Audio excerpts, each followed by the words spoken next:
bien, que penser de l'expression « personne n'est revenu pour nous dire ce qu'il y a de l'autre bord ». Souvent, il m'arrive de discuter avec des personnes et de leur parler de ce qui arrive justement après la mort, parce que c'est une question qui intrigue beaucoup les gens. Et la Bible donne des réponses très certaines sur ce qui arrive après la mort. Mais on ne veut pas toujours accepter ce que la Bible dit, parce que bien sûr, on n'est pas toujours d'accord avec Dieu. Et souvent, les gens, en voulant refuser ce que la Bible dit, amènent cette expression « Eh bien, personne n'est revenu pour nous dire ce qu'il y a de l'autre bord. Donc, on peut se permettre de penser ce qu'on veut. » Est-ce que cet argument-là est valable? Eh bien, absolument pas, puisque bien sûr, la Bible, elle, nous dit ce qui arrive de l'autre bord. Le Seigneur Jésus-Christ, un jour, a levé le voile sur le mystère de l'au-delà.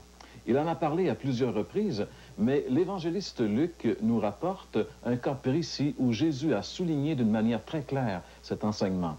Dans le chapitre 16 de l'Évangile selon Luc, on lit une histoire très simple, mais qui révèle des choses vraiment formidables. C'est l'histoire de deux individus. L'un s'appelle le mauvais riche, on ne connaît pas son nom, et l'autre s'appelle Lazare.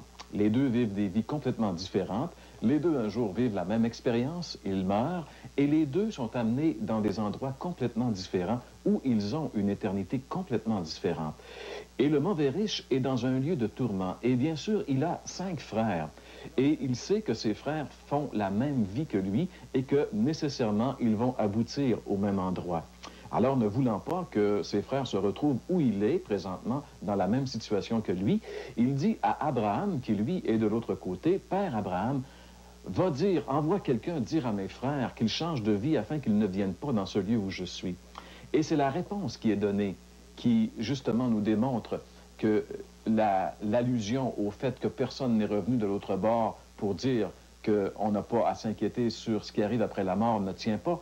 C'est dans ce verset, chapitre 16 et le verset 31, il est dit « Et Abraham lui dit, s'ils n'écoutent pas Moïse et les prophètes, ils ne se laisseront pas persuader, même si quelqu'un des morts ressuscitait. » Abraham dit, s'ils n'écoutent pas Moïse et les prophètes, qu'est-ce que c'est Moïse et les prophètes?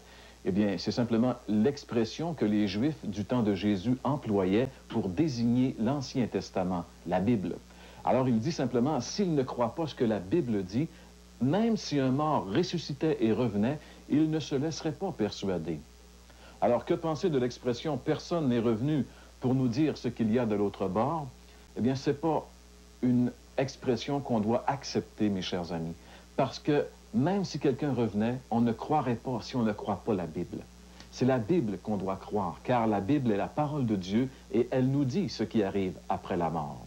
Donc, vous vous demandez probablement, mais justement, qu'est-ce qui arrive après la mort? Bien, si vous voulez avoir la réponse à cette question, ce sera celle que nous aborderons la semaine prochaine à la chronique La Bible répond. Soyez avec nous.